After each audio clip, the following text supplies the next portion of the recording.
لوگ نماز اس لیے شروع کرتے کہتے ہیں میں 5 نمازیں بھی پڑھتا ہوں، میں صدقات بھی کرتا ہوں، کام میرا پھر نہیں چلتا. تو میں کہتا ہوں تمہیں پتہ ہی نہیں، نمازی کے لیے تو آزمائش ہے. جتنا جتنا ایمان کامل اتنی اتنی آزمائش بھی زیادہ. اور یہ میں اپنے پاس سے نہیں کہہ رہا. حضرت ابو سعید خدری رضی اللہ تعالیٰ عنہ فرماتے ہیں میں نبی پاک علیہ الصلوۃ والسلام کی خدمت میں حاضر ہوا اور حضور کے دست مبارک کو چومنے کے لیے میں نے اپنے ہاتھ جب آگے کیے تو تپش تھی، تیز بخار تھا نبی پاک کو. تو حضرت ابو سعید خدری رضی اللہ تعالیٰ عنہ ارشاد فرماتے ہیں کہ میں نے، یہ سنن ابن ماجہ میں موجود ہے، فرماتے میں نے عرض کیا یا رسول اللہ صلی اللہ علیہ وسلم اتنا تیز بخار؟ حضور فرمانے لگے ہم پر جو آزمائشیں آتی ہیں نا انبیاء پر، وہ عام لوگوں سے دگنا آتی ہے. یہ تو لاڈلے ہیں، یہ تو محبوب ہیں اللہ کے. فرمایا عام لوگوں سے دگنی آزمائش آتی ہے، لیکن فرمایا ہمارا رب بڑا کریم ہے، ہمیں اجر بھی ڈبل ہی عطا کرتا ہے، ہمیں اجر بھی ڈبل ہی عطا کرتا ہے. تو حضرت ابو سعید خدری کہتے موقع اچھا تھا، میں نے ایک سوال بھی کر دیا. میں نے کہا یا رسول اللہ صلی اللہ علیہ وسلم بتائیے نا بھلا دنیا میں زیادہ آزمائشیں کن کو آتی ہیں؟ تو حضور فرمانے لگے سب سے زیادہ آزمائشیں اللہ کے انبیاء کو آتی ہیں، نبیوں کو آتی ہیں. حضور اس کے بعد فرمایا اس کے بعد جو ان کے زیادہ قریب ہوتا ہے اسے آتی ہے. لوگ کیا سمجھیں گے امام حسن کی آزمائش کو؟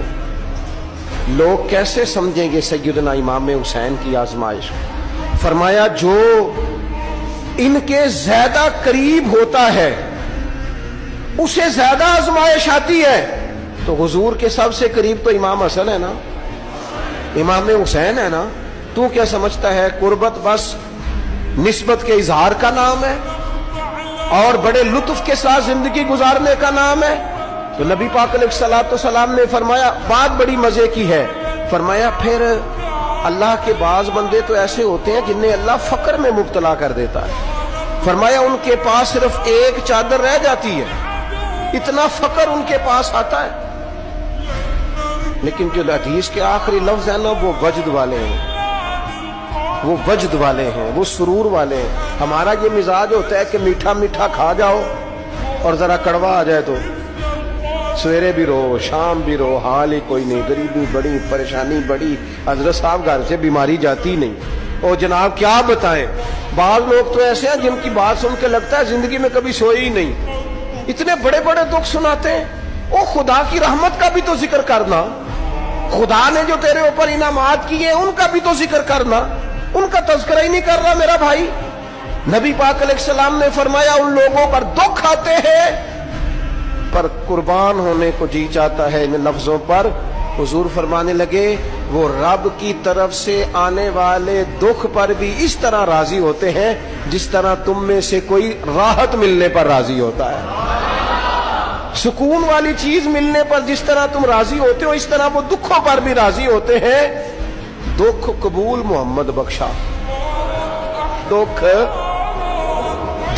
قبول محمد بخشا. پر ایک شرط لگائی چھوٹی سی میاں صاحب نے، انہوں نے کہا 100 دفعہ قبول ہے، دکھ 100 دفعہ قبول.